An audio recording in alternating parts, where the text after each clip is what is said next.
அனைவருக்கும் வணக்கம் நண்பர்களே. இன்னைக்கு நம்மளுடைய பதிவில் எதை பற்றி பார்க்க போறோம்னா பழனி முருகன் கோவில் பற்றி தாங்க. முருகனுக்கு கொண்டாடப்படுகின்ற விழாக்களே மிகவும் சிறப்பு வாய்ந்தது. பங்குனி மாதத்தில் வரக்கூடிய உத்திர நட்சத்திரமும் பங்குனி உத்திரம் தாங்க முக்கியத்துவமாக சொல்லப்படுது. இந்த விழாவின் போது பார்த்திங்கன்னா பக்தர்கள் கொடுமுடியில் இருந்து தீர்த்தம் எடுத்து மலைக்கோவிலில் முருகனுக்கு அபிஷேகம் செய்து வழிபடுவது சிறப்பான அம்சமாக இருக்குதுங்க. இந்த வீடியோவில் பழனி முருகனை பற்றி நீங்கள் இதுவரையுமே அறிந்திடாத சில சுவாரஸ்யமான பதிவுகளை தான் இந்த வீடியோவில் பார்க்க போகிறோம். இந்த வீடியோ உங்களுக்கு பயனுள்ள தகவல்கள் நிறைந்ததாக இருக்கும். அதனால் வீடியோவை எந்த இடத்துலையுமே ஸ்கிப் பண்ணாமல் முழுமையாக பாருங்கள். இதுவரைக்குமே நம்ம சேனலை பார்க்காதீங்களாங்க இருந்தீங்கன்னா சேனலுடைய பெல் பட்டனை கிளிக் பண்ணி சேனலையும் சப்ஸ்கிரைப் பண்ணிக்கோங்க. லைக் பண்ணுங்கள், ஷேர் பண்ணுங்கள், கமெண்ட் பண்ணுங்கள். வாங்க வீடியோக்குள்ளே போகலாம். உத்திர திருவிழாவை முன்னிட்டு பார்த்தீங்கன்னா பழனியில் முத்துக்குமார சுவாமி வள்ளி தெய்வானை திருக்கல்யாணம் கோலாகலமாக நடத்தப்படுது. இந்த திருக்கல்யாணத்தில் ஆயிரக்கணக்கான பக்தர்கள் அரோகரா என சரண கோஷத்துடன் பெருந்திரளாக பங்கேற்பாங்க. முருகப்பெருமானுடைய அறுபடை வீடுகளில் பார்த்தீங்கன்னா 3ஆம் படை வீடாக இருக்கிறது பழனி மலை. பழனியில் தைப்பூசமும் பங்குனி உத்திரம் உள்ளிட்டவை இன்னிட்டு ஆண்டுதோறுமே பார்த்தீங்கன்னா லட்சக்கணக்கான பக்தர்கள் தரிசனம் செய்வாங்க. தற்போது பார்த்தீங்கன்னா பங்குனி உத்திரத்தை முன்னிட்டு தான் தமிழ்நாட்டில் பல்வேறு பகுதிகளில் இருந்துமே தீர்த்த காவடி எடுத்து வந்து பழனி முருகனை பக்தர்கள் வழிபட்டு செல்வாங்க. பழனியில் பங்குனி உத்திர திருவிழாவானது திரு ஆவினன்குடி குழந்தை வேலாயுத சுவாமி கோவிலில் கொடியேற்றத்துடன் நிகழ்வு தொடங்குது. ஒவ்வொரு நாளுமே காலை பார்த்தீங்கன்னா மாலை நேரங்களிலுமே வள்ளி தெய்வானியுடன் முத்துக்குமார சுவாமி வீதி உலா வந்து பக்தர்களுக்கு அருள்பாலித்து வருவார். உத்திர திருவிழாவில் பார்த்தீங்கன்னா 6வது நாளில் தான் முத்துக்குமார சுவாமி வள்ளி தெய்வானுக்கு திருக்கல்யாண நிகழ்ச்சியும் நடைபெறும். அப்போது பார்த்தீங்கன்னா 16 வகையான அபிஷேகங்களும் சிறப்பு அலங்காரங்களும் சுவாமிகளுக்கு செய்யப்படுது. இரவு 7 மணிக்கு தான் திருக்கல்யாண நிகழ்ச்சி நடத்தப்படும்.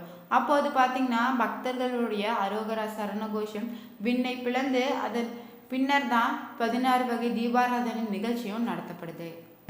மாதத்துல உத்திர நட்சத்திரமே பௌர்ணமியும் சேர்ந்து வரக்கூடிய நாள் தாங்க பங்குனி உத்திரம். தெய்வ திருமணங்கள் நடைபெற்ற நாளாகவும் சொல்லப்படுது. பங்குனி உத்திர திருநாளை இந்த நாளில் விரதம் இருந்து நீங்கள் சிவபெருமானை கல்யாண சுந்தரமூர்த்தியாக வழிபடுவது நல்ல பலன்களை அளிக்கும். நல்ல மன வாழ்க்கை வேண்டுபவங்க இந்த நாளில் சிவபார்வதி வேண்டி விரதம் மேற்கொள்ளலாம். இந்த விரதத்தில் முருகப்பெருமானின் வேண்டியும் நீங்கள் விரதத்தை கடைபிடிக்கலாம். மகாலட்சுமியும் பார்த்தீங்கன்னா பங்குனி உத்திர விரதத்தை அனுசரித்து தான் ஸ்ரீ மகாவிஷ்ணுவுடைய மார்பல உரையும் பாக்கியத்தை பெற்றிருக்காங்க. பார்கவ மகரிஷியும் பார்த்தீங்கன்னா மகளாக மகாலட்சுமியும் பார்கவி என்ற பெயரில் பூமியில் பிறந்த நாளும் பங்குனி உத்திரமாக சொல்லப்படுது. இந்த நாள் தான் லட்சுமி கடாட்சமாக விளங்கி வருது. இந்த நாளில் வைணவ ஆலயங்களில் மணக்கோலத்தில் தாயாருமே திருமாலும் காட்சி தருவாங்க. அன்று பார்த்தீங்கன்னா காஞ்சி வரதராஜ ஆலயத்தில் பார்த்தீங்கன்னா ஸ்ரீ பெருந்தேவி தாயார் சந்நிதியில் தான் ஸ்ரீதேவி பூதேவி மலையாள நாச்சியப்பர் ஆண்டார். பெருந்தேவி தாயார் சகீதமாக வரதராஜர் காட்சியளிக்கிறாரு. காஞ்சியில் பார்த்தீங்கன்னா காமாட்சி ஏகாம்பரேஸ்வரர் திருமண விழா நடைபெறும். அதே மண்டபத்தில் ஏராளமான திருமணம் செய்து கொள்வாங்க. அடுத்ததாக பார்த்தீங்கன்னா அழகுமிகு 27 கன்னியர்களையுமே சந்திரன் மனைவியாக ஏற்றுக்கொண்ட தினமும் இந்த நாளில் தான். பங்குனி உத்திர திருவிழா பார்த்தீங்கன்னா பல்வேறு கோவில்களில் சிறப்பாக நடைபெறும். சில கோவில்கள் மட்டும்தான் தீர்த்தவாரியுடன் நடைபெறுது. அப்போது அந்த தலங்களில் உள்ள கடல், ஏரி, ஆறு, குளம், கிணறு போன்றவற்றில் தான் புனித நீராடினால் புண்ணியம் கிடைப்பதாக சொல்லப்படுது. பங்குனி உத்திர திருநாள அனுஷ்டிக்கக்கூடிய விரதத்தை கல்யாண விரதம்னு சொல்றாங்க. பங்குனி உத்திரத்தன்று கன்னி பெண்கள் கல்யாண விரதத்தை கடைபிடித்து அருகே உள்ள ஆலயங்களை திருமண கோல தெய்வங்களை தரிசித்தாலே போதும் அவர்களுக்கு திருமணம் விரைவில் கைகூடுமாம். காரைக்கால் அம்மையாருமே முக்தியடைந்த தினமாக பங்குனி உத்திரம்னு சொல்லுவாங்க. பங்குனி உத்திர விரதம் மேற்கொண்டு அருகே உள்ள கோவிலுக்கு சென்று வழிபட்டாலே சகல பாவங்களும் தொலையும் என்பது நம்பிக்கையாக இருக்குது.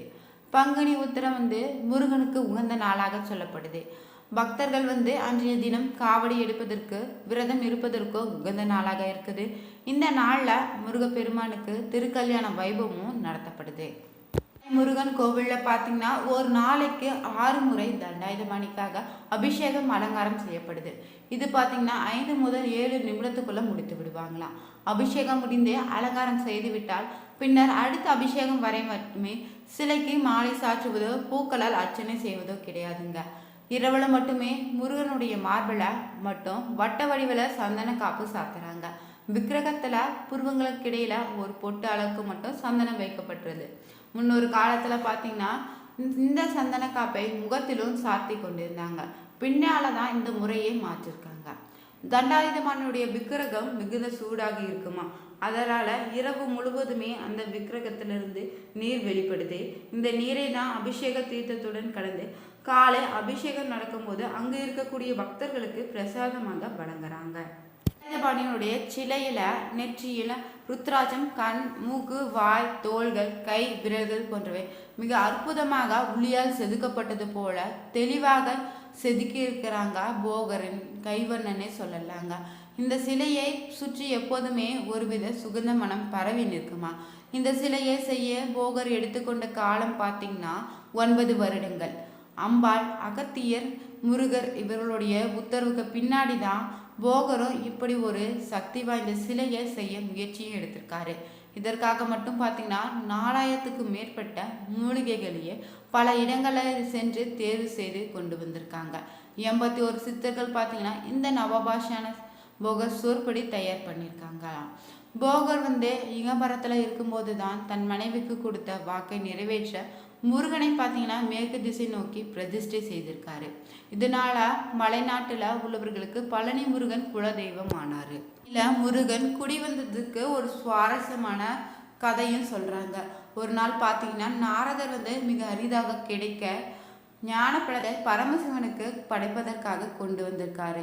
அப்பொழுது பார்த்தீங்கன்னா அருகிலிருந்த உமையம்மாளும் அந்த பழத்தை தன் குமரர்களான குமரனுக்கும் விநாயகருக்கும் பகிர்ந்து கொடுக்க விரும்பினாங்க. ஆனால் பரமசிவனும் பழத்தை பகிர்ந்தோம்னா அதன் தனித்தன்மை போய்விடுன்னு கூறி தன் மைந்தர்கள் இருவருக்குமே ஒரு போட்டியை அறிவித்திருக்காரு. அந்த போட்டியில் பார்த்தீங்கன்னா உலகத்தை யார் முதல்ல சுற்றி வராங்களோ அவர்களுக்கு தான் அந்த ஞானப்பழம் பரிசாக கிடைக்கும்னு சொல்லி விட்டுறாரு. குமரனோ பார்த்தீங்கன்னா தனது மயில் வாகனத்தை ஏறி சுழலும் உலகை சுற்ற தொடங்கியிருக்காரு. விநாயகரோ பார்த்தீங்கன்னா தன் பெற்றோரை உலகமாக கருதி அவர்களை சுற்றி ஞான பழத்தை வென்றிருக்காரு. இதனால ஏமாற்றம் அடைந்த குமரனுமே அனைத்தையும் துறந்து பழனி மலையில பார்த்தீங்கன்னா குடியேறியிருக்காரு.